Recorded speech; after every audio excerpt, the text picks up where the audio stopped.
आज म स्थानीय तह अन्तर्गतकै विषयवस्तुहरू लिएर आएको छु। अघि भर्खर मैले महानगरपालिका अन्तर्गतका विषयवस्तुहरू नै प्रस्तुत गरेको छु। त्यसमा चाहिँ मैले क्षेत्रफलका आधारमा महानगरपालिकाको ठुलोबाट सानोको क्रमको भिडियो लिएर आएको थिएँ र यसमा चाहिँ म आज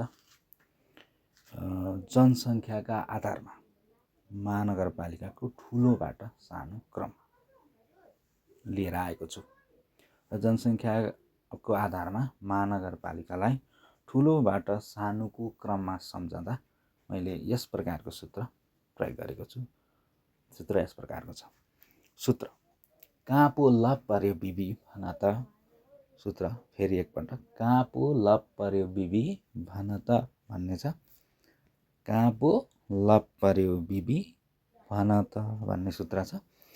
कहाँबाट काठमाडौँ महानगरपालिका जुन चाहिँ कहाँ रहेको छ त काठमाडौँ जिल्लामा रहेको छ र जनसङ्ख्याको आधारमा सबैभन्दा ठुलो महानगरपालिका हो।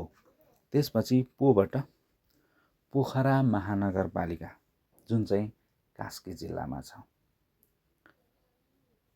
लबाट ललितपुर महानगरपालिका ललितपुर जिल्लामा छ।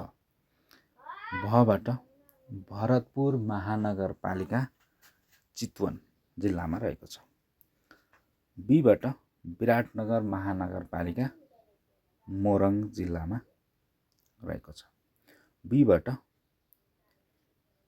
वीरगञ्ज महानगरपालिका जुन चाहिँ पर्सा जिल्लामा रहेको छ।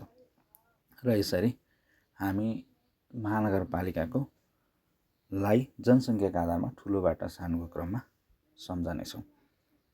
सबैभन्दा बढी जनसङ्ख्या भएको महानगरपालिका काठमाडौँ महानगरपालिका कहाँ छ त काठमाडौँ जिल्लामा छ।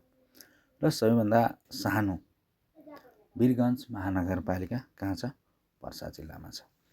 र यसलाई फेरि म एकपटक भन्ने छु। र जनसङ्ख्याका आधारमा महानगरपालिकाको ठुलोबाट सानोको क्रम र सूत्र यस प्रकार रहेको छ। कहाँ पो लप पर्यो बिबी भन त। कहाँ पो लप पर्यो बिबी भन त भनेर सम्झन सक्छौँ। कहाँबाट काठमाडौँ महानगरपालिका काठमाडौँ, पोबाट पोखरा महानगरपालिका कास्की, लबाट ललितपुर महानगरपालिका ललितपुर, भबाट भरतपुर महानगरपालिका चितवन, बीबाट विराटनगर महानगरपालिका मोरङ र अर्को बीबाट वीरगञ्ज महानगरपालिका पर्सा